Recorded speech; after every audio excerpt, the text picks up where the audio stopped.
Professional wrestling is the one true sport. Other sports have their share of intense, dramatic moments, but nothing can compare with professional wrestling.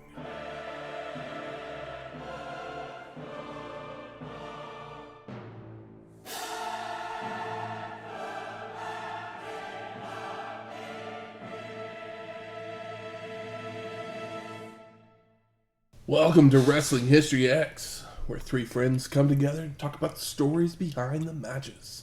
I'm Matt. I'm a B-movie star. And I am seeing iPhone problems. Oh, do I check something? Welcome to episode 223, In Your House 11, Buried Alive. Deadman's Paradise, also known as... Dead or Alive. Also known as... Death, Darkness, and the Destruction of Mankind. Also known as Too Many Taglines. Yeah, I mean, how many... Like, the third one's the best one, and it's, like, probably even maybe a little too long. Mm-hmm. But hey, this is a pretty big show, so maybe they had 3 different posters. I don't know, I didn't do poster research. Is it a triple main event? No. It is definitely not that. It's definitely not a triple main event. Main event that... So this is the 11th rendition of In Your House, produced by the WWF. It would take place on October 20th, 1996, from the Market Square Arena in Indianapolis, Indiana, with an attendance of 9,649 people. A little less than the last house, but... Probably a smaller wrestling fan base. Oh, yeah. Indianapolis. Philly's probably got a higher population. I mean, they got at least 1,200 extra people just hanging from the rafters. Absolutely. And they all bought a ticket. But we are in Indiana. Yes, we are.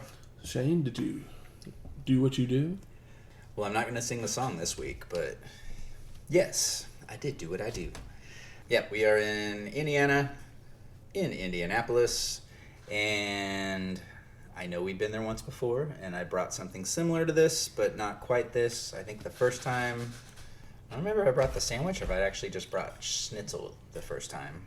But as this culinary adventure started, it was all about finding sandwiches from the area that we're watching the shows in, and the official state sandwich of Indiana is the fried pork tenderloin sandwich. Typically, it's just a pork tenderloin that gets flattened out to where it's the size of a platter, and then they put this teeny tiny bun on it to make it just that much more ridiculous looking, to where it's just this blanket of pork with this teeny tiny piece of bread on it. I went a different route, got the schnitzel sandwich from a place in Oklahoma City known as Fassler Hall. It's a pub house featuring German food, lots of good German beers, and other beers in general. There's a couple locations. There's one here in Oklahoma City. There's one in Tulsa as well. But their schnitzel sandwich typically comes on a marble rye bread with a little bit of German mustard and some smoked Gouda cheese. I had them add a little bit of lettuce and tomato to it just to give it more of that sandwich feel, because why not? You gotta have your veggies if we're having fried meats. Yeah. All the food groups are represented. We got the bread. We got tomatoes on here, so that counts as a fruit. We got lettuce. We got dairy, and we got meat. So, woo! But yeah, schnitzel sandwich. Fassler has great beer selection. They've got house-made sausages there as well. They've got a good brunch. Just a great spot to go to. The one in Oklahoma City is a little fancier looking compared to the one in Tulsa. The one in Tulsa looks like an old garage that they've turned into a little dive bar, and then started selling food in it. I prefer the one in Tulsa to the one in Oklahoma City. I like the vibe of the one in Tulsa. Better, yeah. The Oklahoma City one I like big. Just because of the outdoor seating is huge. Yeah, it's one of those things if you go on a late night on the weekend, the one in Oklahoma City, it's so many people, it's so loud. Yep. You're yelling at people to have a conversation. So I'm not a big bar guy in the first place, but I'd like to be able to have a conversation in one. Yep. But part of what I do, as I do what I do, is take a bite in front of a microphone, so it's not going to make any crunching noises. But I'm going to take a bite anyway, because that's what I do. So make some wet sounds for the listeners. I heard a crunch. That was the tearing of the muscle. Pretty much. That was a big-ass bite, too. I believe in you. Mm-hmm. It was delicious. I feel like I need some German potato salad or something like that to go with it. It's always a good choice. Mm-hmm. But yeah, Bachelor Hall. If you're ever in Oklahoma, check them out. Absolutely. Well, something that would happen right around the same time as Buried Alive, the final episode of Ren and Stimpy would air the same day. Whoa. I mean, huge Ren and Stimpy fan here. As a child, I basically only watched Nickelodeon for the most part, and the show was the right amount of crude for me at the age, to the point where my mom didn't like the show. My dad thought it was funny and probably picked up a lot of the things that I didn't. And as far as it being crude, it is, but it's not too crude, because there was a point in time a few years later where I think it was called Spike at the time. I don't know if that's still a channel, but it was basically, this channel is for men. And they brought back Ren and Stimpy, but it was too crude, and so it just took away the charm of it. It wasn't good anymore. Like, it was coded as them being like a gay couple essentially, but on the Nickelodeon show, but in the Spike relaunch, it was like explicit, and it like took away the charm of it, and just it felt like it was like gross for the sake of being gross, or like crude for the sake of being crude. Whereas the other show had a lot of personality and had that 90s gross out close-ups with the detailed images. It was, like I said, I was a super fan. But I have not revisited, so I don't know how it holds up. I'm sure the animation's still good, because I like John K's style. But I don't know how you felt about Ren and Stimpy. I mean, I first saw Ren and Stimpy when it premiered on MTV before it made the move over to Nickelodeon.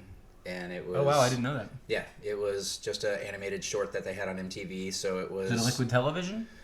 I can't remember if it was part of Liquid Television or not, or if it was just one of those, like... Animation... Joe's Apartment type thing, where they just had, a quick little snippet of something in a commercial break. I have a bootleg of all of Liquid Television, but I have not gotten through all of it. Yeah, Ren and Stimpy, it was, like you said, it was crude. It was something different than, The Simpsons had been out for, close to a decade by then. And, when The Simpsons first started, it was, kids can't watch this. It's too offensive. Yeah. And Simpsons became part of just everyday life. And it wasn't, but Simpsons wasn't as gross. No. When it started off, they were, they were crass, they were crude. They weren't as far drawn as South Park or Ren and Stimpy when it first started off, where it was just more of shock value, and a lot of it had to do with the animations on it, because as you said, they went for that gritty spit and slime, and it's almost like body horror. But then I swear Ren and Stimpy is what inspired like SpongeBob, because they do the close-ups too. There's several things in SpongeBob that remind me of Ren and Stimpy, and they get bizarre and surreal. Ren and Stimpy also kind of felt like an old school cartoon in the same way, where they would do weird episodes where it's just like, oh, what if we did one about animals in the outback, but they all look like Ren or Stimpy?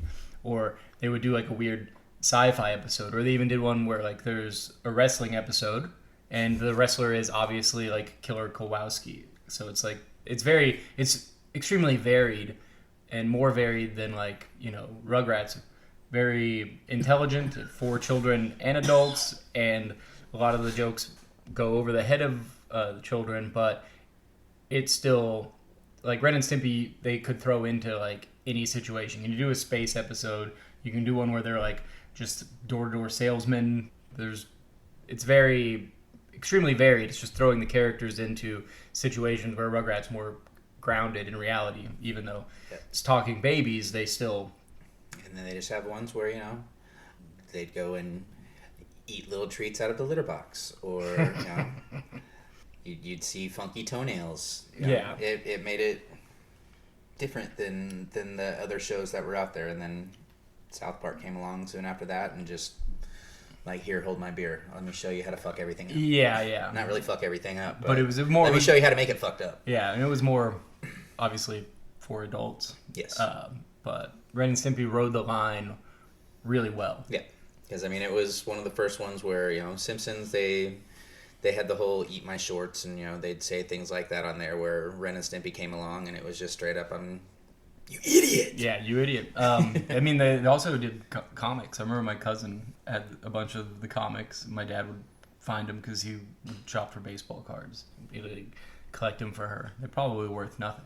But now I'm wondering if I ever saw the last episode of Ren and Stimpy. I don't think that they probably made a big deal of it because it wasn't a show like that where it needed any kind of closure. It was pretty open-ended. But I don't know. I'm a fan, and I've not done a rewatch, but it's definitely extremely memorable. Every now and then I'll just break out into happy, happy, joy, joy, just for the hell of it. Yeah, log. It's big, it's heavy, it's wood, it's log, it's log. It's better than bad, it's good. Log. I kind of forgot about that, actually. Yeah. Charming show. I mean, it's on Paramount Plus. If not all the episodes, because some of them are still considered too controversial. Really? Even for Paramount. the people that gave the South Park guys $900 million. The people who gave us shit. Friday the 13th are offended by Ren and Stimpy now. Yeah, come on. But I should give it a shot. I mean, there's some I go back and rewatch Pete and Pete moderately regularly. It's one of my favorite shows of all time, and it was a Nickelodeon show. But it's got supposedly there's another revival series that's supposed to be coming out as well. Oh, really? Of Ren and Stimpy or Pete and Pete? Ren and Stimpy. Oh, don't bring back Pete and Pete. Maybe it's just one Pete carrying around the other Pete's ashes or something. No, thank you. Which is leave it alone. It's perfect. You don't want them 40 years old. No, not at all. Living their lives. iCarly's doing it. Why not? No, it was Pete and Pete was perfect. You should leave it alone. If anything, I'll just watch Snow Day because that was originally a Pete and Pete movie that they rewrote because Pete and Pete had been canceled by the time they got it made. Really? Yes. That's interesting. And if you watch it, you can tell that it's got a little bit of the voice, and you can kind of plug in the characters and get a good idea of what it would have been. Huh. Well, that will definitely change my point of view the next time I watch Snow Day. Which may never happen. True. But hey, maybe after you finish watching season 3 of Pete and Pete, you're I guess I'll top this off with Snow Day, the icing on the cake. It happens. Yeah. Well, let's talk some wrestling. Let's do it. We get the WWF logo before some spooky music hits. And we see a tombstone cross with Undertaker giving narration that his whole existence is death, darkness, and the destruction of mankind. Almost sounds like they gave him the name Mankind just for this angle, which probably isn't true, because wasn't he supposed to be called Chainsaw McMurder or something? What was his? It was something dumb. It was really dumb, yeah. He wasn't going to be Chainsaw Charlie originally. No. Okay. I probably went to Chainsaw because of Terry Funk, but it was something really, really silly. I mean, if whatever Austin's names were, it doesn't surprise me. Yeah, or what was Fang McFreeze or whatever the hell it was. Yeah. I don't know why I can't remember the Mankind one. Or Goldust, they wanted to, Stargate came out. They're what if we make him a pharaoh thing? Have you seen the drawing? The drawing's awesome, but it would be silly. It would not have worked at all. Not for 20-something years like Goldust did. No. Or was it Chili Mason McFreeze? the Mutilator. Mason the Mutilator. That's it. Really? Awful. Yeah. Wow. Yeah. Thank you, Mankind. Yep, for being, an intelligent human being. Who fully responds that he has visions of the Deadman begging for mercy and seeing soul filling Taker's lungs. And both men threaten to bury the other alive, with the Undertaker sentencing Mankind to eternal damnation. Brought to you by Sony's PlayStation. Vince McMahon then welcomes us to the show, and he's joined by Jerry the King Lawler and Jim Ross. And Jerry says he wouldn't want to be involved in our main event, but he can't wait to see it.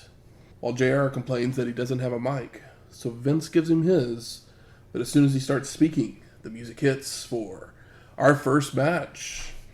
Hunter Hearst Helmsley with a young lady versus Stone Cold Steve Austin. And would you believe it? The song has arrived. Break the glass, boys. Yep. Kids, meet the future of wrestling for the next decade right here. I mean, I put on my Jim Johnston shirt for a reason.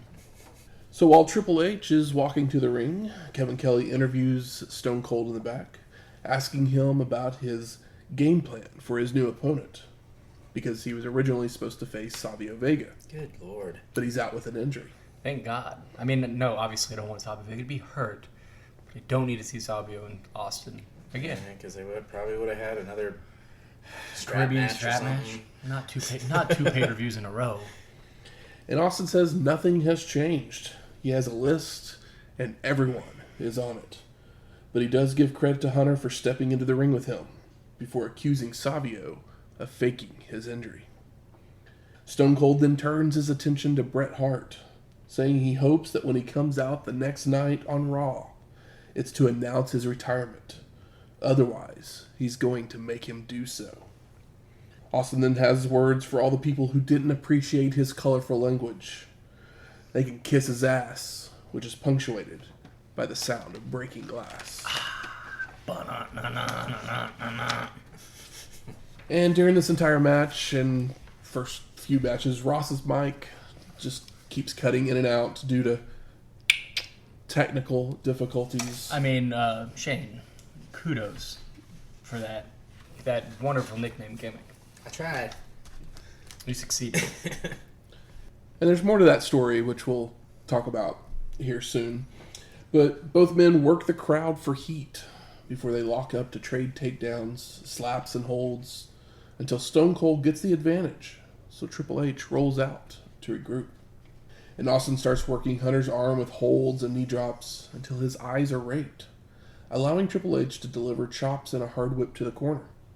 But he charges into a big boot, followed by Stone Cold nailing a clothesline for a 2 count. So is this technically a heel versus heel match? Yes. Yep. I mean, how often do you see it?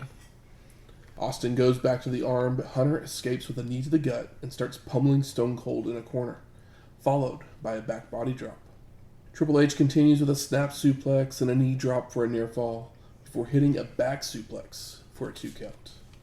And Hunter starts wearing down Austin with a chin lock and a sleeper, which is reversed by both men several times, only for Stone Cold to escape with a jawbreaker, followed by a stun gun across the top rope, and a second rope elbow drop for a near fall. Triple H fires back with a leaping knee and a second rope fist drop for a 2 count, before they both hit clotheslines at the same time for the double KO. And Mr. Perfect makes his way out to ringside to steal Hunter's valet, while the 2 competitors have rolled out to the floor to brawl. And Austin lets Perfect know what he thinks about him before attempting to return to the ring, only for Mr. Perfect to pull him off the apron, which causes Stone Cold to grab a drink and throw it into Perfect's face. Beautiful. But would you say fully formed at this point? Damn near. Kiss my ass. The music's there. He comes out in the leather jacket with the skull on it. Yeah. I mean, yeah, we get middle fingers at some point here. He doesn't quite have the walk yet, but you know.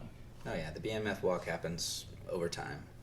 The knee braces aren't quite there yet. His legs aren't bowed enough for that stride. Austin returns to the ring to get knocked down by Triple H as Mr. Perfect leaves to the back, with Hunter going for the pedigree. But Hunter then notices his lady's friend leaving with Perfect, so he makes his way out to the floor. But Stone Cold uses the distraction to nail Triple H from behind and go for a suplex, only for Hunter to reverse into one of his own onto the concrete. Oof. Damn. And Triple H makes it back to his feet first and goes for the pedigree on the floor. But Austin counters with a double leg takedown before delivering a catapult into the ring post. Posted. They make it back into the ring where Stone Cold goes for a running knee, but Hunter moves, causing Austin to bounce off the ropes, flip off the crowd, and Triple H before nailing a stunner for the pin and the win. There he is. He has risen. Yes. So a little background on a couple of the storylines that we see taking place during this match. In the weeks before, leading up to the show, Mr. Perfect had been coming to ringside and stealing Hunter's valets, usually costing him the match as well. So a match had been set for them to face each other the next night on Raw, which would have also been Mr. Perfect's first match in several years. Yeah. The other storyline was Jim Ross, as you know, his mic just keeps cutting in and out as he's and he's getting very fed up. But he had turned heel the night after Mind Games, telling the story of being fired after his Bell's palsy attack, claiming that Vince had tried to ruin his life. Wait, so he got Bell's palsy... The Bell's palsy in attack? In 93, 94. Oh, and see, that's when he got fired. Oh. Yeah. See, I had no idea. I remember the one from, like, the Prime Attitude era. Yeah, he's one of the rare cases where he had a second attack. Okay. Yeah, see, I had no clue about the first one. Huh. Yeah. He had lost a little bit of his... feeling in his face, but it wasn't as egregious. It wasn't as... Yeah, it wasn't like the full-on hang down like it became, but yeah. Huh. I had no idea. That's crazy. JR would say the reason that so many wrestlers had left the company was because of him, as he did it for revenge on McMahon. But he did bring back Razor Ramon and Diesel. Poor JR. He's getting fired again by this... Like, he does a good job of, like, being angry, but the Razor and Diesel thing, bringing him back? That's not... Wait, where'd he get him? In the Home Depot parking lot? So Vince sends us to a video package, and we get a recap of the Smoking Guns and Sonny saga, where Billy was smitten with her, while Sonny helped them win the gold. And Billy's feelings would come between the Guns as he was more worried about her well-being than his brothers, costing them their titles and their manager. We then go to Doc Hendricks interviewing the Guns and asking Billy if he can refocus without Sonny around. He just wants her back, man. He responds that Sonny will return when he defeats Owen and Bulldog. Let me reiterate that, when he defeats Owen and Bulldog, with Bart chiming in that it's we, not me, before saying to just forget about Sonny and focus on the gold. Big brains on Bart there. Mm-hmm. Horrible delivery. Yeah. The big brains. So we go to our second match. The Smoking Guns versus the British Bulldog and Owen Hart with Clarence Mason for the WWF Tag Team Championships. And JR immediately turns on that heel juice by calling Sonny overrated. We know Vince McMahon can't handle that. Also, we might notice Clarence Mason is with our tag team champions. So if you remember from Mind Games, Jim Cornette signed a little piece of paper in the back. Well, that was to transfer managership to Clarence Mason. Of course it was. Yeah. I mean, it did feel slightly nefarious, but they didn't point it out in any strong way. Sneaky little worm. Warrior, more like a liar. So Owen and Billy exchange holds and takeovers until Gunn can hit a clothesline and head up top for a double axe handle. But Hart catches him in the gut on his way down. The champs then hit a double clothesline, followed by a drop toe hold leg drop combo to take control. Nice stuff. Davey Boy charges into a corner, only for Billy to move, which dazes him, allowing Bart to deliver a clothesline from the apron as the ref is being distracted by Billy. And we see Sonny watching the match on the TV in the back as the Guns hit a double back elbow. Bulldog with some shoulder blocks, and Bart answers with a power slam and heads up top, only to miss a flying crossbody. Davey Boy follows up with a crossbody of his own for a 2 count, before Owen flies in with a drop kick for a near fall.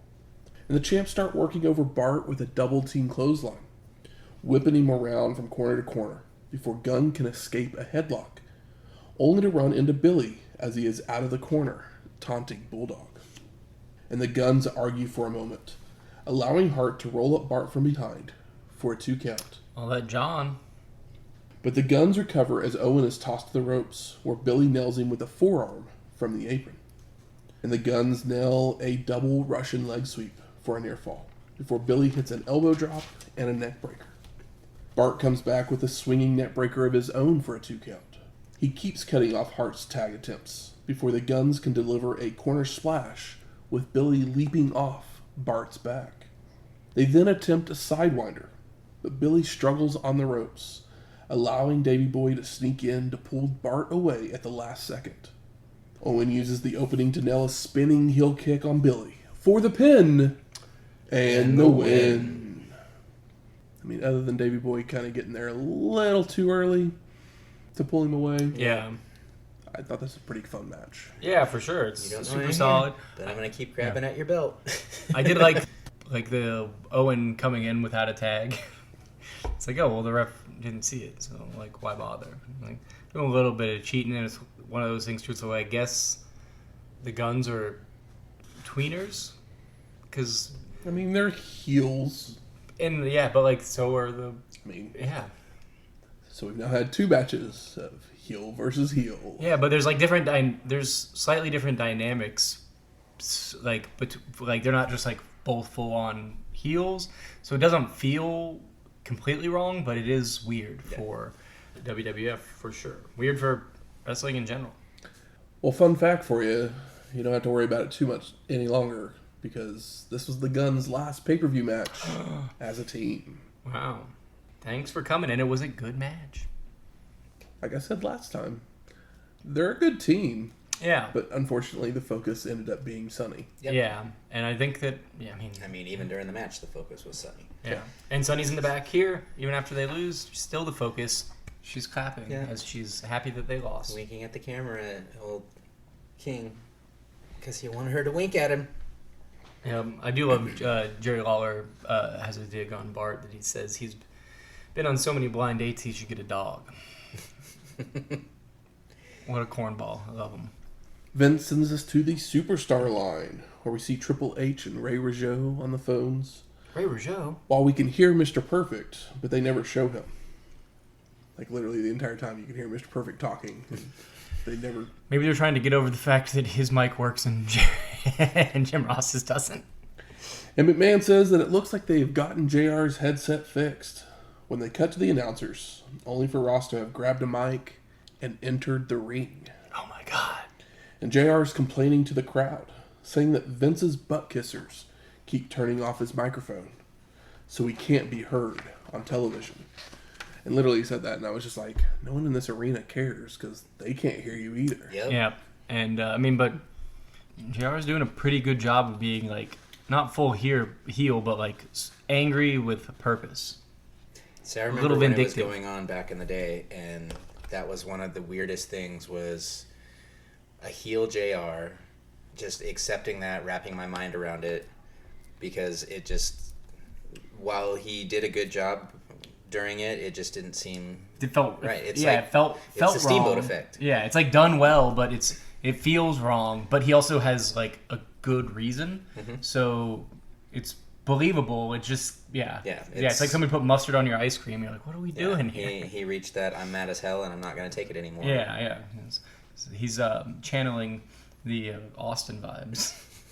Ross continues by promising that Bret Hart will be on Raw the next night, because he went to South Africa, not McMahon. Also claiming that the Hitman is coming with a shovel to bury people. JR calls Vince egotistical, saying he speaks out both sides of his mouth, so he needs 2 microphones, followed by tossing the mic at McMahon, which Vince misses, but gives himself credit with, nice catch, Vince. Ross then walks to the back. Vince McMahon totally unfazed. Just has a shit-eating grin on his face. McMahon then starts talking about Farouk and Ahmed Johnson, saying Ahmed is not cleared to wrestle, but he's in the building, before airing clips from the free-for-all, where we see the Gladiator in an interview claiming he will do anything to get the job done, before Johnson says he didn't even know Farouk, but he attacked him and cost him the title. So Ahmed will get his revenge, but he doesn't know when or where. But he did know when or where, as it was later in the pre-show. Johnson would attack the Gladiator wielding a 2x4, with officials convincing Ahmed to back away. And we go back to the arena, and Mr. Perfect's music hits, and we see him and Jim Ross come out of the entranceway, having a conversation, before Perfect walks down to the commentary booth to join. So we're still going to have a 3-man booth for our next match. And coincidentally, his headset works perfectly.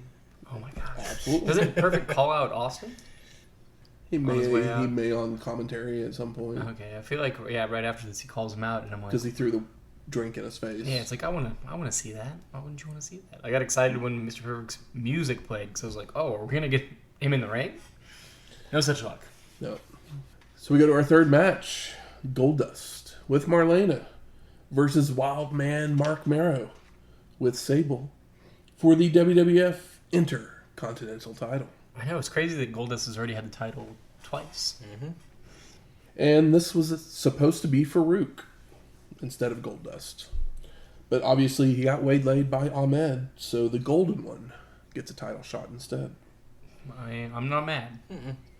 As Goldust makes his entrance, Lawler asks the Wildman, who's in the back answering these questions, about the change in opponent. And Mero just responds with words that even subtitles couldn't figure out. And the match is going as the Wildman goes on the offensive with takedowns and holds, only for the Golden One to answer with chops and right hands, before spitting on Mero, which fires him up for a head scissors and a back body drop. The Wildman continues with a clothesline to send Goldust out to the floor, following out with a somersault plancha, before rolling the Golden One in and nailing a slingshot leg drop for a 2 count. Mero's whip is reversed, but he catches Goldust charging into the corner with a back elbow, before going up to the top, where the Golden One recovers to deliver a powerbomb. Goldust then tosses the Wildman out to the floor and slams his head into the steel steps, before making it back into the ring to wear Mero down with clotheslines and chin locks.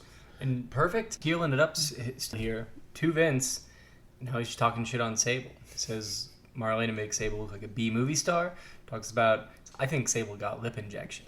Cutting off Wildman's rallies each time. And the crowd starts chanting for the Wildman. So the Golden One takes the mic to threaten to kiss everyone if they don't shut up, which allows Mero to recover to hit a back suplex and a moonsault for a near fall. I do love, they're chanting for Mero, and they gave him the fireworks. It means something when they give people fireworks. It means they want people to cheer for him, and they're doing it. And then, of course, Goldust is going to kiss everybody. We can't have that. Goldust reverses a whip, sending the Wildman hard into a corner, before setting up for the curtain call. But Mero counters it into a rolling prawn hold for a 2 count. And Wildman starts running the ropes, only for the Golden One to back body drop him over to the floor, with Goldust following out to continue the attack. I love those, nerdy fans that are just in the front, and they're just having a blast fucking with Goldust. Mr. Perfect leaves the booth to help Mero make it back into the ring, when Triple H would walk out to ringside, staring down Perfect. And the Golden One even looks to attack Mr. Perfect from behind, but he turns in time to land a punch, before returning his attention to Hunter, with officials forcing them to the back. Back in the ring, Wildman nails the Samoan drop and the Wild Thing for the pin and the win, just as Perfect makes it back to the booth. Sable enters to celebrate with Marc Mero. That's a solid win for the Wildman. So a little more info on Mr. Perfect and his storyline. Like I said earlier, Triple H and him were supposed to have a match the next night on Raw. But Hunter would attack Perfect in the opening moments of Raw, causing Mr. Perfect to announce he wouldn't be able to wrestle. So we got Mero to face Hunter with the belt on the line instead. Oh my gosh. And during the match, the perfect plan would be completed, as Mr. Perfect would turn on the Wildman, costing him the title. Damn. Thanks for coming, Mero.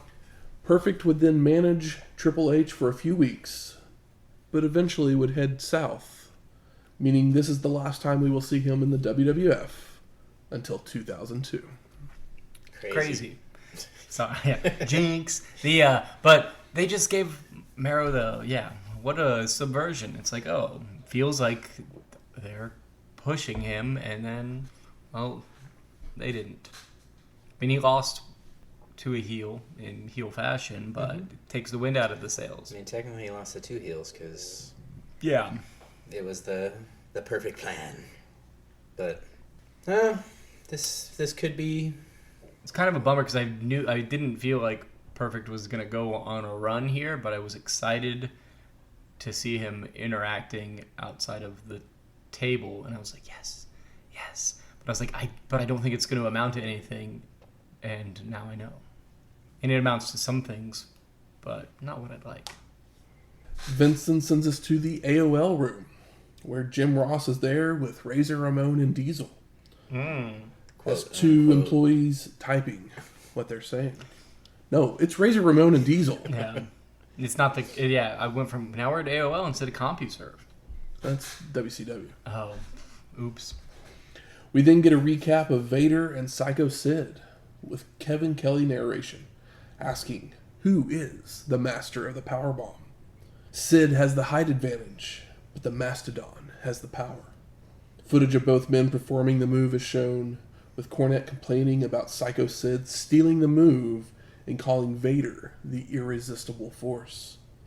Shawn Michaels is then interviewed about their powerbombs, saying that they're equally effective, as both men have knocked him out with theirs. But we then go to our fourth match, Sycho Sid versus Vader with Jim Cornette in a #1 contenders match for the WWF Championship.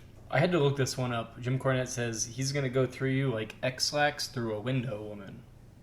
Through a window woman? Yeah, which I think is kind of like the not so nice thing of calling somebody a... what is the mean joke about ugly women? The putting a bag on their head or whatever. A butterface. Like a window woman, I think, is like a butterface. It's like, oh, I don't want anybody to know that we had relations, so she leaves through the window. But it's like X-Lax through a window woman. It's like X-Lax through anybody. It doesn't really matter who you give it to. It's going to have the same result. So I don't know why window woman, but I was like, the fuck is a window woman? And I got to point out, Sid, when he made his entrance, something about the way the lights was hitting him, that was the most superstar I've ever seen Sid look, ever. He's been on a glow-up recently, and I'm here for it. So the Heartbreak Kid comes out to join the commentary booth, shaking hands with Sid, followed by taunting the Mastodon and blowing his nose with Corny's handkerchief. And Vader looks to attack Michaels, but he ducks and rolls out of the ring, sending the Mastodon into Sycho Sid, who just stares down Vader. Sid continues with massive forearms and a leg drop for a 2 count, followed with mounted punches and tries for a body slam, but he's blocked, allowing the Mastodon to answer with stiff right hands, a short arm clothesline, and a corner splash. Sycho Sid rolls out to regroup, but Cornette comes over to hit him with his racket as Vader distracts the ref. And Sid attempts to climb back in the ring, but the Mastodon cuts him off on the apron, only for Sycho Sid to hit Vader in the gut, followed by a sunset flip, which the Mastodon stays up and butt drops down. Vader continues with more short arm clotheslines until Sid counters with a back suplex, a big boot, and a top rope crossbody. But the Mastodon catches him for a power slam. 2 big guys in a match doesn't always work. This is working. I mean, Sid went for a crossbody. Yep. Like, where did that move come from? Absolutely. I mean, yeah. Also, who can lift Vader with such ease? It's like somebody sat him down and said, look at this big dick dude right here doing him a dick salt. We need you to at least do a crossbody. I mean, yeah, if Sid did a fucking moonsault, I might have a stroke. We'll let him stick with the crossbodies, because years down the road we're going to see that it doesn't take much to fuck old Sid up. Yeah, he may be big, but he has bones of glass. Yes. Vader keeps up the attack with a running splash for a near fall, followed by a second rope splash. Makes the cover, but he picks up Sycho Sid from the pin. Corny tells him to go for the Vader bomb, only for Sid to get his knees up and fire up with a clothesline and a body slam. And Sycho Sid sets up for the powerbomb, when Cornette would start to make his way into the ring, only for Sid to shake the ropes, causing Corny to be crotched. Don't you love to see a manager get hit in the nuts? This would allow the Mastodon to recover, but Sid uses another big boot to set up for the powerbomb again, only for Vader to go low to escape. And I love that this has me, the powerbomb's got to be the finish. It's the battle of the powerbomb. So if the crowd's popping on it, I'm popping on it, we're waiting for it. The Mastodon tries for a powerbomb of his own, but he's unable to lift Sycho Sid. So he goes back to the stiff right hands, tries for a clothesline, only for Sid to duck and grab a chokeslam for the pin and the win. Post-match, Shawn says he cheered for Psycho Sid, but now he has to take him down before entering the ring to speak with Sid. And they talk for a moment before shaking hands, followed by Psycho Sid posing with fireworks. I mean, I love the subversion of the match concept. So nice. Because it's like, oh, everybody's waiting for the powerbomb because that's got to be the finish. Yeah. So he hits the chokeslam, and I don't think it's going to be the end. And it was. You see, I was waiting. Once Shawn got in the ring, I thought, now we're getting a powerbomb. Yeah. That would have been a fun button, but Sid and Shawn's Survivor Series. But they're also going to have a match at Survivor Series. Yeah. So, you know. I mean, we've got heel versus heel on this show. Why not have face versus face on the next one? We're getting wild out here in these streets. The wild streets of Indianapolis. Wildman eyes, though. Vincent sends us to a commercial for Survivor Series. New York, the city that never sleeps, as we see traffic and the crowds of Madison Square Garden. With Bret Hart's putting his gear on, and the Hall of Fame banquet will happen the same weekend. Weird. We come back to Doc Hendricks in the back, and he's excited about that event, when McMahon interrupts him to give the phone number to get your tickets. I guess I didn't realize that the Hall of Fame started off, or at one point was near the Survivor Series. Brought to you by Karate Fighters. You guys ever have that? No, I was too old. Like the toy thing that does the kicks? Mm-hmm. I remember the commercials for them. Yeah, but... I remember me and my friend, it was like a rainy day, and we bought it, and I kept playing them, but mine was like defective. Like the button on mine went into these, so I just like lost every time. I was like, this is bullshit. Doc then welcomes Sid for an interview, only for Jim Ross to interrupt, saying he doesn't want Hendricks to ask Psycho Sid any softball questions. I see what you did there, JR. Ross brings up Sid's past with the Heartbreak Kid before asking if he will powerbomb and break Shawn's back to win the title. Psycho Sid yells his answer, "I will do anything I have to, but my destiny, and make my conquer, to prove I'm the ruler of the world." It sucks so bad because he just had such a great performance, and you can see the disappointment of himself on his face when he stumbles. And it's like he did a great job after that match of like just selling with his face as a baby face, and then here he just fucking stumbles it, and my heart went out to him in that moment. Vincent sends us to a recap of Undertaker and Mankind, where we get highlights of Foley's various attacks on the Deadman, including locking him in a casket and beating it with a pole, followed by Taker's retaliation and Paul Bearer's betrayal. The Undertaker then speaks about the demise of Mankind. Don't forget the Druids. While Foley says he has no shame in what he's done, that it's about time someone did it to the Deadman, with both men promising to bury the other alive. They say unsanctioned match, first unsanctioned match in WWF. Is that true? That's what they've said. Yeah, maybe WWF, maybe not WWF.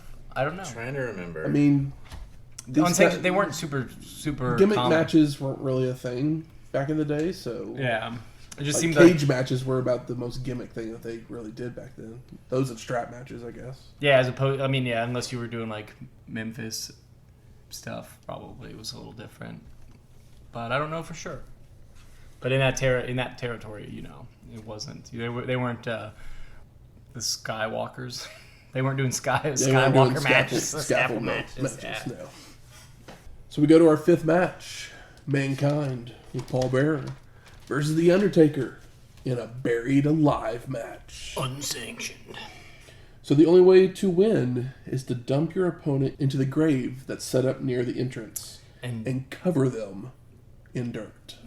Cover them in dirt. It's pretty impressive looking. It's a whole bunch of dirt. Mm-hmm. It's a lot of fucking dirt. It looks like real dirt, too. It's pretty real dirt.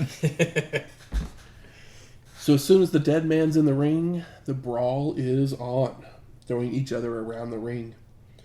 Foley's knocked out to the floor, so he looks to drag Taker out, but he gets kicked headfirst into the guardrail, followed by Undertaker coming off the top rope with a flying clothesline. I mean, great start. Mick Foley's head pops right into that steel. It is not the everyday WWF into the steel spot. It's even, it's more brutal than a lot of the into the steel spots we see in ECW constantly. They make their way down the entrance towards the grave, where Mankind hits the Deadman with a shovel handle. Goes for a DDT, only for Taker to counter it into a small package that causes them to roll down the hill. And it looks great. All the spots off of the dirt are somehow impressive, because there really is a lot of dirt. They seem pretty high up. And they fight their way back to the ringside to use steps and microphone cords before heading into the crowd, only for Undertaker to whip Foley over the railing back to ringside, following after with a jumping clothesline. And they head into the ring for the Deadman to deliver Old School, only for Bearer to shake the ropes, causing Taker to crotch himself. Do dead men have nuts? I don't believe they are castrated after they die. It's a good point. It's like, he doesn't feel pain. It's like, well, everyone's got a weakness. Paul then hands Mankind a pin to jab the Undertaker with, until the Deadman is able to take it away to return the favor, followed by a leaping clothesline and a leg drop. Taker then heads out to the floor to stalk after Bearer, so Foley grabs a chair to use, but the Undertaker turns in time, only for Paul to attack from behind with the urn, which doesn't faze him. But Mankind's able to use the distraction to use the chair over the head of the Deadman, followed by a running knee against the steps. And they fight their way back to the grave, with Taker being knocked into the hole. And Foley starts to go for dirt, only for the Undertaker to just drag him into the hole as well. And they trade strikes, when Mankind would throw dirt in the Deadman's eyes, and look to throw him back into the hole, only for Taker to block and reverse it into a hip toss of Foley that sends him down the hill. I know, and it looks so good, but then they show a replay, and you can tell he kind of landed on the dirt, but from the original angle, it looks like he splatted onto the concrete. I'm sure, it's still an impressive bump either way, but it really looked like death from that first angle, where it was just like, ugh. They return to the ring with Mankind taking control with a pulling piledriver. He makes a cover, but the ref reminds him that there are no pins, so Foley starts pulling out his hair in frustration. Yeah, insert squeal. And the Undertaker begins to fire up with right hands, goes for an elbow drop, but Mankind moves, followed by Bearer tossing a chair into the ring for Foley to nail a double-arm DDT onto the steel. But the Deadman rises and uses the chair over Mankind's back, followed by leg dropping it onto his head. There's a beautiful cutaway straight to the Paul Bearer's reaction. Foley crawls to the apron, with Taker looking to keep up the attack, but Mankind drops to the floor, pulling Undertaker's throat across the ropes. The stunner band slam. Foley then pulls up the mats, goes for another piledriver, but the Deadman counters it into a fall-away back body drop into the steps. Putting his, the back of his knee right across it. They make it back into the ring, where Taker has tossed the steps in, using them to clock Mankind multiple times. Undertaker then delivers a tombstone and carries Foley to the grave. But once they get there, Mankind rallies with the mandible claw and looks to use the urn over the head, only for the Deadman to grab Mankind by the throat and chokeslam him into the grave. And right now, the crowd, obviously very hot. This has been going on for a while, and this one feels final. It's buried alive. But there is some of the crowd that is behind Mankind. Yes. That is cheering for Mankind. And it's like, if you do your job well enough, sometimes you don't have a choice. Taker grabs the shovel and begins to cover him with dirt for the win. Damn. I know. Does it so quickly. Post-match, the ref is telling the Undertaker that he won, but he just doesn't stop shoveling. When all of a sudden, a mysterious man in a black mask breaks a shovel over the Deadman's back. And Paul yells at the mystery man to dig Foley out. So he pulls him out and then dumps Taker into the grave. The mystery man and Foley then start shoveling dirt onto the Undertaker, but it's taking too long. So others arrive to help, such as Triple H, Justin, Hawk, Bradshaw, Goldust, and Crush, who we haven't seen since Royal Rumble 95, episode 141. I know, I was like, is that Crush? Yeah, see, I heard them say his name before I actually saw him. Like, where? And then there he was. Like, oh, yeah. Big ups to the ref for taking that bump off the dirt. We get lightning and thunder effects filling the arena, but the fans are becoming impatient, so they start throwing trash. And Bearer gloats, saying that Taker is gone forever. But once they get him buried, Mankind sticks a shovel in the dirt, followed by lightning striking the gravestone. It's like they've never seen Friday the 13th, Part 6, where that's what it is. I know. Or no, I guess it's pitchfork. Yeah, close enough. Pitchforks are too sharp. Struck by lightning. All of a sudden, the Undertaker's gloved hand emerges from the grave, reaching blindly into the air, with Vince saying, "He's alive!" as we fade to black. And let me explain this to the listener that may have not watched the show. There is so much dirt. Like, you have to cover them, and they are throwing dirt on these guys for like, I'm like, oh, what are they going to do for these last 10 minutes? Are they going to throw in a package of highlights at the end? No. Nope. They're like, impatient. You can see them get winded. These are guys that are fit, and they're getting winded, dumping dirt into this thing. So I was like, is the crowd throwing trash because this is taking too long? Yes. Or some of the trash thrown because the Undertaker's in the pit? But it's probably because it's taking It's probably a little bit of both. A little bit of both, but like it's taken too long, and it's like, I mean, what do you do? And the answer is you call up Komatsu and get yourself a tractor. I mean, those other four guys weren't supposed to come out there, but they realized that it was taking too long, so they were like, "All you who's heels? Who's heels? Yep. Okay, you, get out there, go." It's like, who is heels right now? We've had some heel versus heel matches. We can't have two guys that had a match tonight against each other. Yeah. Or go out there at the same time. This is also where the fans were screaming, chanting, whatever, rest in peace, rest in peace. So, in a sense, they could have been cheering for The Undertaker, but they could also have been cheering for Mankind because The Undertaker was buried. So, who knows? It was it was still hot even when the trash was flying, but even they were like when the only thing that's happening is dirt getting thrown for like 3 minutes, how can you keep cheering? I do love how final this feels until the hand comes up. It's like, do I wish the hand came up or no?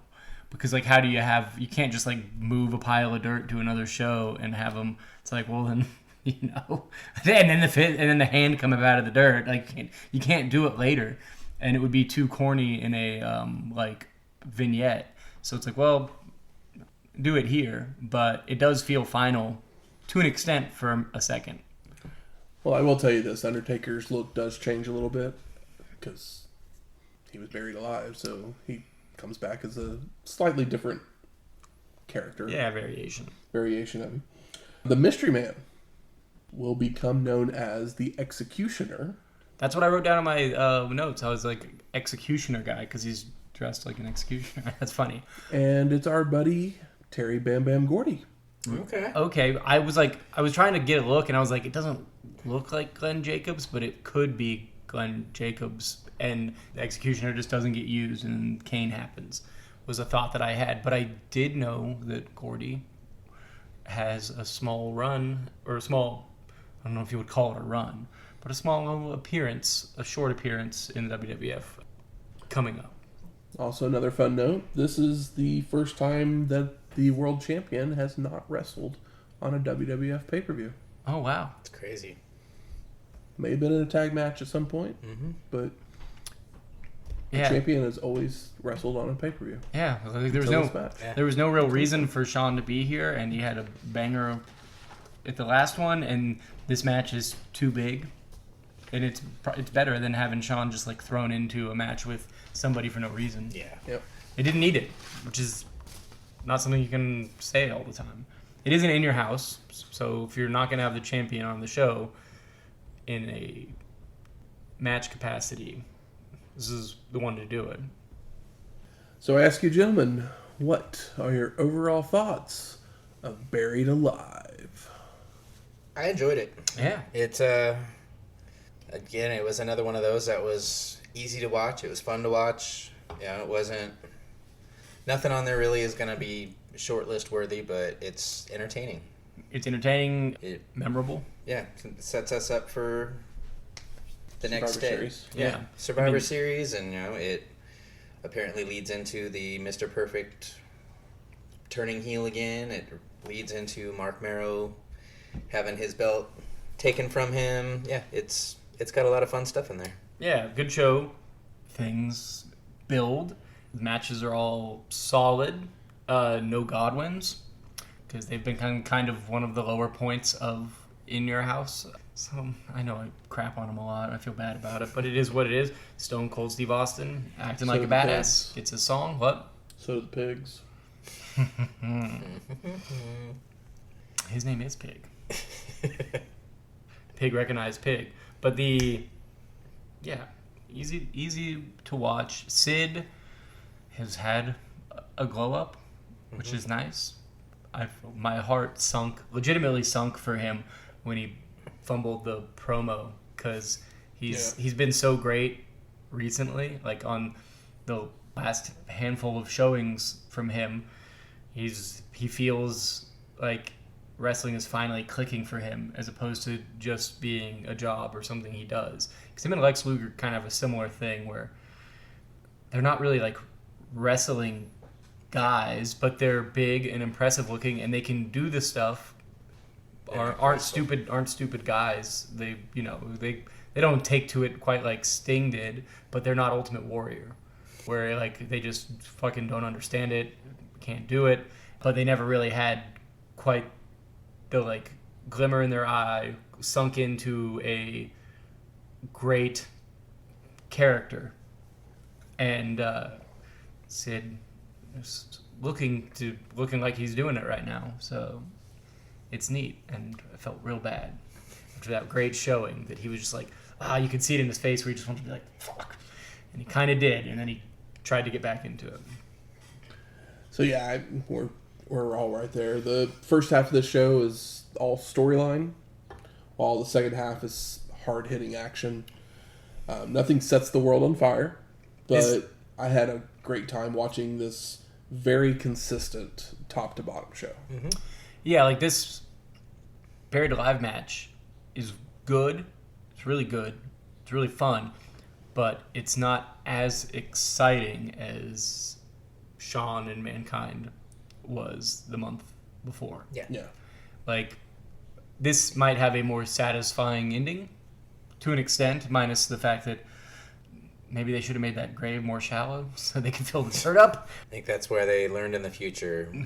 We're going to have a tractor here next time, and we're just going to push. Yeah, we're going to call up Cat or Komatsu or, I don't know. I don't think John Deere makes tractors, do they? Yeah, probably. Yeah.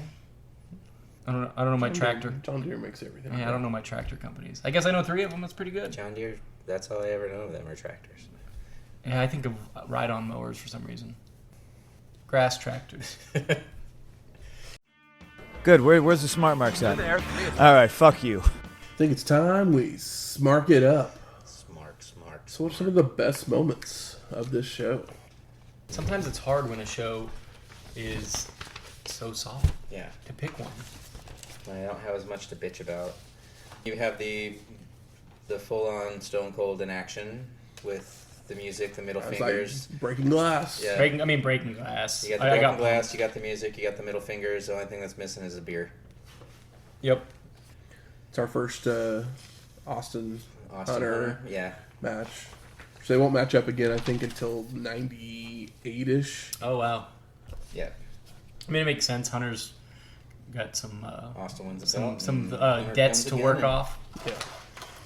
Funny that Sonny is gone, and it's one of the better gun matches in a while, and it's also like the end of the guns. Yep. Marc Mero still doing a good job. I'm still a Marc Mero fan. I know people shit on him. I sound like a broken record, but he's not a fucking bad wrestler. Wild thing on Goldust was nice. Yep. Sycho, Sid, and Vader. So a little bit of slop in there, but for two big guys, they did like 8-12 minutes. It didn't go too long, and the subversion of them selling it as like the king of the power bomb or whatever, and then he wins with the choke slam. Wonderful, beautiful. I love it. That's the kind of booking I like to see. Something simple that adds a subversion. Probably assumed Sid would win, but he went with the choke slam, so you didn't see the pin coming, and I think that's a good. Because when you say it's going to be a power bomb, I'm just waiting for a power bomb. So when you win without a power bomb, that 3 count hits, and it obviously worked because people were into Sid. It's really, really smart. I don't know if clever is the right word, but as far as wrestling goes, pretty clever. I actually disagree with you, and I think that they outsmarted themselves. Because Vader actually has not used a powerbomb since he come to WWF. Mm-hmm. So, literally, for them to make it about the powerbomb, and then all of a sudden just have Vader start using a powerbomb, just literally for this one match, and then no one to hit a powerbomb, like, it didn't bother me in the end. Yeah. But it's still, like, I think they outsmarted themselves. Okay. Well, they didn't. Totally valid criticism. Your read into it is your read into it, yeah. like, which you can be happy with. I'm just saying that. Yeah, no, I totally understand where you're coming from, because I think that Vader, I didn't track that Vader hasn't done a powerbomb in WWF, but I know in my head, of course, Vader can do a powerbomb, so it doesn't feel, I didn't think about it that deeply, so it didn't bother me at all, but I totally understand where you're coming from, and it does make sense. But I was kind of into it. I mean, like I said, I enjoyed the match. Don't get me wrong. Mm-hmm. But yeah, you can be too clever sometimes. How about most disappointing?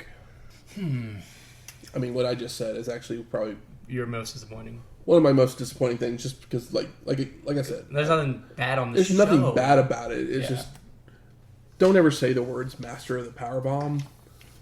Like, if one of them were to hit a powerbomb in the match, great. But, like, to say anything in the promo of master of the powerbomb and then not have one hit makes no sense. Yeah. Like, it would have made the most sense is for Vader to actually hit the powerbomb and Sid to kick out. Yeah. And then to hit the choke slam to win. That would put Sid over way bigger, honestly. Yeah. That would make him a fucking monster. But then they'd have to be ready to put him in the title picture, which they are. So that would work. It would work even better for Sid, honestly. But I got caught up in it while I was watching it. So if you get me, if I'm watching wrestling and you pull me in and I get excited, that's what we're all chasing. We're all chasing the dragon. I'm trying to think. What is my disappointment? I mean, wish that grave hadn't been so deep. Yeah, that was it got to the point where it was kind of funny, but then you kind of felt bad for the guys. Yeah. But the production of, like, the lightning bolt into the headstone looks insane. It looks great. Farouk.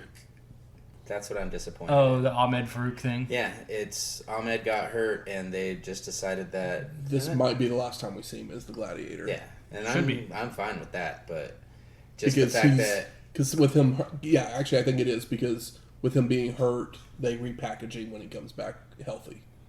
Because it was silly. Footsteps to the nation. But also I didn't write it down because I couldn't find exactly that it was Sunny's last time, so she may still show up because obviously she's not in the match, so it's kind of hard to find exactly if they show up just randomly. But I know she ends up being moved to being like the host of Livewire, and so she kind of gets taken off the road. So she may show up like in the backstage area or something, but for the most part, she kind of gets pushed to the side, which is weird. I mean, it's a bummer, but supposedly everything went to her head pretty quickly. You can all look up plenty of things about Tammy. But there's stuff that happens. I'm gonna kind of give a teaser spoiler type thing that she may have gotten in trouble for showing up with her husband in different places. Yes. Yeah. So. Now, the Farouk thing, I don't know if he actually got injured at this one. Yeah, they literally had Ahmed attack him because he was legit injured. Okay. And they couldn't have a match, and so they wrote it in as a storyline, basically. Okay, that's where I was like, he hasn't really done anything since Ahmed got injured, so what the fuck is going on? Let him at least do something. I feel like kind of bad for Ahmed because he was getting over, and now he's been, injury sideline, but still, that plunger was moving. He looked good in there. A disappointment that was not something that I learned tonight through recording the show, but was not disappointing while I watched the show, is finding out that Perfect's already gone, so they got me excited about Perfect. I was excited when his music came out. I was like, oh, is there a Mr. Perfect match on this show? And knowing that I'm not going to see him in a WWF ring is a bummer, because that's what they were selling. And, of course, I was excited for that because it's fucking Curt Hennig. Like, don't we all want that? Don't we all want to see Curt Hennig versus Stone Cold Steve Austin? Yes, I want to see Curt Hennig back in the ring, but if all they're going to let him do in WWF is manage, then yeah, I'm all for him going elsewhere. I agree completely, but they were selling me him getting back in the ring. $1 million man him. For sure. Too young, too handsome, too athletic. Too perfect. Too perfect. How about best performer of the night? Hey, that's a tough one. There's a lot of options on this one. That's true. And if Sid had nailed his promo, he would have got it with a bullet. Yeah. Is it Mr. Perfect? Because I really enjoyed everything that Perfect did on this show. Yeah, he was great. JR was great in his role. Yeah. It was weird, but JR was great, but I just wish there would have been a little more. Don't get me wrong, after a while, the microphone thing cutting out got a little old and got annoying, but I know that they were trying to tell the story, and thankfully, it just ran through, the first 2-3 matches? Yeah. And there was variations of it. It wasn't the same gimmick consistently. Yep. Yeah. See, I honestly forgot about him turning heel around this time there. So as the microphone thing was going on, I was like, what the hell is happening here? And then I wasn't fully listening to what he was saying, but all I could think is, JR just sounds like he's bitching nonstop. What the fuck? And then once he got in the ring and said what he said, I was like, oh yeah. Okay, I get it, yeah. Now I know where we are. Yeah, it almost, they kind of got me for a second where I legitimately thought for the first, 20 or 30 seconds that his mic was messed up. And I was like, oh no, this is... And he's shooting on him. Yeah, getting all pissed off. Once he started getting really, it's I wasn't a Marc for more than 20 seconds, but it did get me for a minute. Fucking man. And then he said butt kisser, and it's like, no, it's fake. Yeah. How about most surprising? I don't know if surprising is the right word, but we've been waiting for the glass to break. Yeah. Yeah. I never knew what show it would be, where it'd finally arrive at. Because to some behind the scenes, I accidentally watched In Your House 11 first. So I was like, the glass broke. And then I was like, oh shit, I was supposed to watch In Your House 10. Went back, watched In Your House 10. He's coming out to the songs he's been coming out. It's not the $1 Million theme. But it's something, more keyboardy, organy, it's not as hard hitting. And I was like, that's music. That's his full music. Okay. Now. Well, no, I'm saying I watched the shows accidentally out of order. Okay. So when I watched 11, I was like, the glass breaks. So then when I went back and watched 10, Gotcha. I was like, okay, did the glass break here or not? So I made sure to track it. So I know for sure it's that one. And he also comes out more fully formed. He has the leather with the skull, and he's doing it. Surprising. Is that what we're on? Yep. Okay. That we were gifted the real first Austin Hunter match just on a whim. He stepped in to take the spot of, who the hell did he fill in for? Savio, that's right. Gosh. And yeah, that becomes the blueprint of the next 6 years or so for WWE. And such a better, I don't hate Savio Vega, but we need freshness. Yes. When you see, we saw technically that match twice between him and Stone Cold with the strap or whatever, because they had power issues the one night and then they reworked it the next night and kind of did the same thing again. So yeah, it's good to It's good to have him with somebody else. And to see Austin, he was like, I don't want Austin in any gimmick matches. Not right now. I mean, it didn't happen on this show in particular, but it happened the next night. Triple H is finally not being punished anymore. Yes. He wins the IC belt, and Oh, wow. they start putting the rocket on him. Yeah, he's out of the hog pen finally. I guess, I mean, DX isn't too far off. No, we're Well on our way. Yeah, we're less than a year away. Making their way to the ring. It's trivia time. So this week, the category is the numbers game. The numbers game. What I say? Ooh, I like this one. Ooh, you're screwed, buddy. I like the numbers. So this week, for 3 points, it's going to be a number. And it's Okay. Price is Right rules. Okay. How many times has a champion came out first for a match? 93, 94. Sheesh. So this would be how many times did I say foreshadowing? Foreshadowing. Damn. I put in the number I immediately thought, and then you said foreshadowing, and I was like, shit. Okay, I got my number.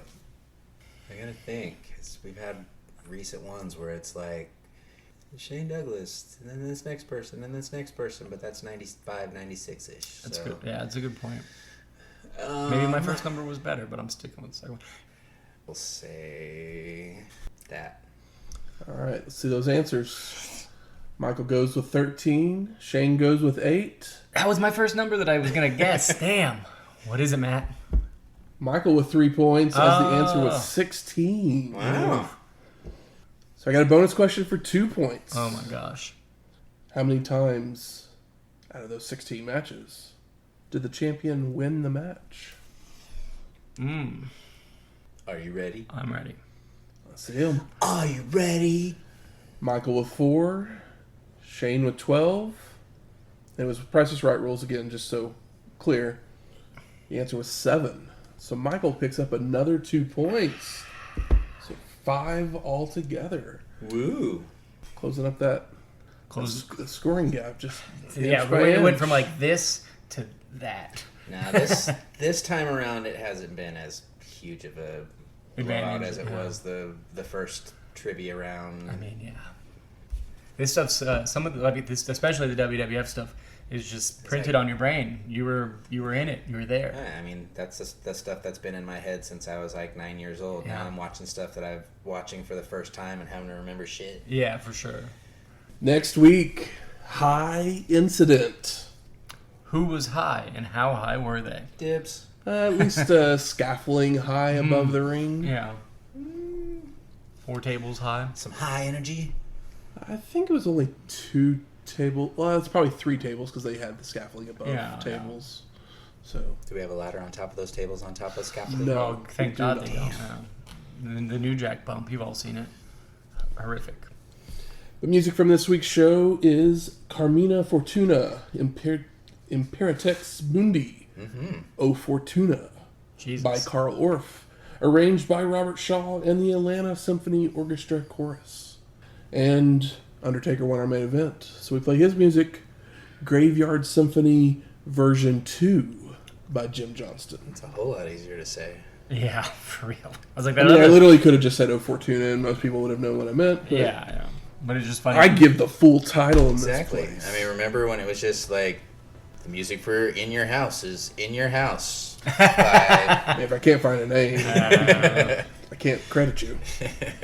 If you like this episode or any of our other ones, please go out there, rate and review us on iTunes, Stitcher, Google Play, Spotify, I hear people listen to shows on there. Said I hear people listen to podcasts on there. Yeah. or wherever you find your podcast at.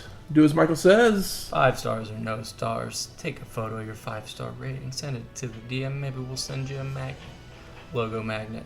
Looks like Nitro. Absolutely. And if you have any questions, comments, concerns, Oh, fuck my life. We're going back to Philly. If you're a fan of the show, you know that Philly is the bane of my existence. The bane of Shane. How about you maybe send out a challenge?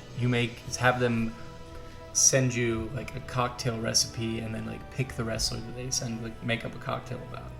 We've done a blue meanie. What would be what's the total elimination? The blue meanie team, I want to say we had a total elimination. Oh damn, we probably did. I want to say we did, or maybe we had one that's called the Eliminator or something like that. But yeah, just help me out. Yeah, I will give you a shout out on the show. I'll post the drink or whatever it is that you tell me to make, drink, food.